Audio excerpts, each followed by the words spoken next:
Hey, what's going on everyone? Greg here, and the new iPad Air is also here, and boy did it surprise me because going into this review, I was expecting a pared down experience from the more expensive iPad Pro, and that's not necessarily what I got. Now, it's not like the iPad Air is some radical new product. The design of the iPad Air looks really familiar. That's because it's pretty much the same design as the 2018 11-inch iPad Pro, the same camera bump, the same physical footprint, and even a USB-C port. The only real difference is a slight reduction in the display size, moving from 11 inches to 10.9 inches. Yeah, 0.1 inch difference in display size. It's pretty much unnoticeable. Now, there are a couple more changes, including some new colors. The iPad Air that I decided to get is one of those new colors, which now comes in sky blue, which is a very subtle blue. It's not as vibrant as the new blue colors we get on the iPhone 12 series. The iPad Air is also cheaper than the iPad Pro and starts at $599 for a 64GB configuration. Another change is the new power button on the side. That's because the 2020 iPad Air houses a Touch ID fingerprint reader into this power button. Now, when I first heard that Apple was not putting Face ID into the new iPad Air and that they would be using Touch ID, I was honestly a little worried. As you may know, iPads without a home button rely entirely on gesture-based navigation, so I thought it would really break the flow of using and unlocking your iPad. Because I initially thought by placing Touch ID on the power button, that meant you would have to press the power button to unlock and then swipe up to go home. Thankfully, Apple thought this out a lot better than I did, and if you just rest your finger on the power button, Touch ID will unlock your iPad and go right to the home screen. Apple also encourages you in the setup to set up at least 2 fingerprint scans for 1 on each hand. That's because depending on how you hold your iPad, whether in portrait mode or landscape mode, the finger you use to unlock your iPad may be different. I find that in landscape mode, unlocking works very well because naturally, your left index finger is probably very close to the power button, or if you hold it in the other orientation, you can then press it with your thumb or your other index finger. Now, although I did like Touch ID more than I thought I would, after using Face ID on the iPad Pro, I gotta say it took some time getting used to going back to Touch ID, as when I first set up my iPad Air, there were definitely a few times where I just stared at the display expecting it to unlock and realizing 5 seconds later that, oh, I have to put my finger on the fingerprint reader. But if you've never owned an iPad Pro with Face ID, which is probably a lot of the people looking to purchase an iPad Air, you're probably going to be fine with this setup. If you are like me though and used to Face ID, it'll take you a couple days to adjust to this new method. Now, like I mentioned before, in terms of display quality, this is pretty much right on par with the 2020 iPad Pro. Apple's Liquid Retina display still looks great, and the reduction in screen size of 0.1 inches, again, it's basically indistinguishable from the 11-inch iPad Pro. It is missing one feature from the iPad Pro, however, and that is the faster 120Hz Pro Motion display. If you didn't know, a 120Hz refresh rate basically just makes everything look smoother on the display, especially when you're scrolling or seeing different animations. Now, while I would ultimately prefer the faster refresh rate on the iPad, and it might be a reason for you to pick an iPad Pro over this Air, I have to say that I really didn't miss it as much as I thought I would. Most of the time, I simply did not notice it was missing,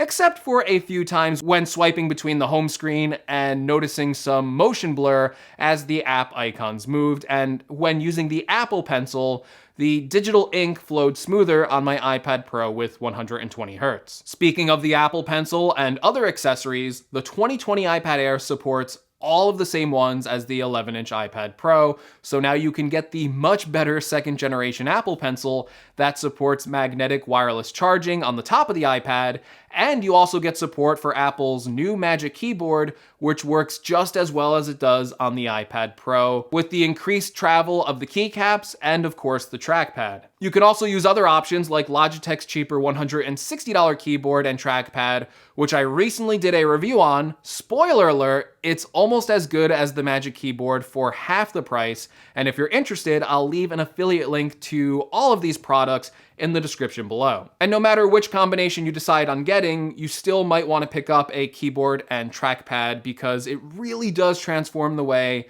that you use your iPad into more of a laptop-like experience. Speaker quality was also better than I was expecting it to be. On the iPad Pros, I have gotten so used to Apple's quad speakers, which really do a great job for a tablet, and they just sound great. For the iPad Air, Apple opted to just put 2 speakers into the 2020 Air, despite it having 4 speaker grills, which I guess is more of just a cosmetic decision. But the 2020 Air does do a much better job than the regular iPad or 2019 iPad Air because it places these stereo speakers on opposing sides instead of just the bottoms, so you get a bigger soundstage with more stereo separation. The biggest surprise came with this A14 processor. This thing is just super powerful, and in multiple ways, stronger than the processor found on the more expensive iPad Pro. So running our favorite benchmark, Geekbench 5, we can see the 2020 iPad Air gets a single core score of 1587 and a multi-core score of 4285, outclassing the iPad Pro easily in single core performance and coming below it in multi-threaded performance. However, the real shock here was in the graphics department. The iPad Pro's A12X, or I guess now A12Z, usually holds a significant lead in graphics over regular A-series chips. This time, however, the iPad Air outscores even the iPad Pro with an impressive metal score of 12,723. That's a higher metal score than what was found on the 2017 15-inch MacBook Pro with a dedicated graphics card. And even though that MacBook Pro wasn't exactly the best in graphics performance, it is still admirable that a thin and light 1-pound tablet is able to achieve a higher score than Apple's most powerful laptop from just 3 years ago. If this isn't getting you excited for Apple Silicon Macs, what's wrong with you? Now, I haven't had a long enough time with the new Air to really test its performance in video and photo editing, but just using it as a general computer, the iPad Air just didn't encounter any speed bumps. It was just a really snappy and smooth experience. I would say my biggest complaint with the Air is the pricing. Now, while I think the $599 price tag is very reasonable for what you're getting, I just wish it started with 128 gigabytes of storage instead of 64 gigabytes. As a laptop alternative, which I believe this iPad Air is,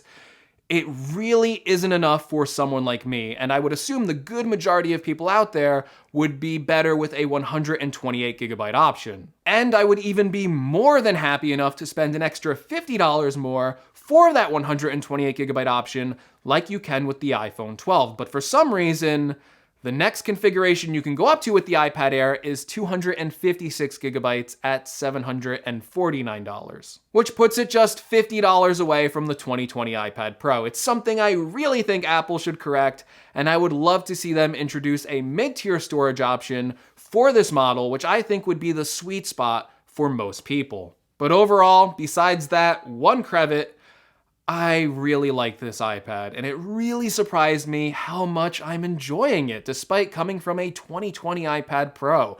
It brings almost everything I want from the Pro model, and even offers improvements with the A14 processor. I don't really feel like I'm making a compromise by going with this model. I still want to take a bit more time with it before I publish my full review, going over more details and some speed test comparisons.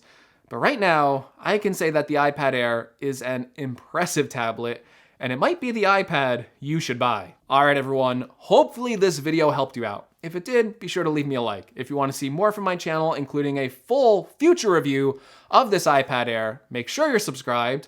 Also, be sure to let me know, what do you think of the iPad Air in the comments below? Would you choose it over the Pro, or would you have to go for the Pro for something like the faster 120 Hz refresh rate? And if you want to find any of the accessories that I mentioned in this video, or purchase an iPad Air using one of my affiliate links to help the channel out, be sure to check out some of the links in the description. And as always, thank you so much for watching, and I will see you all in the next video. Take care, everyone.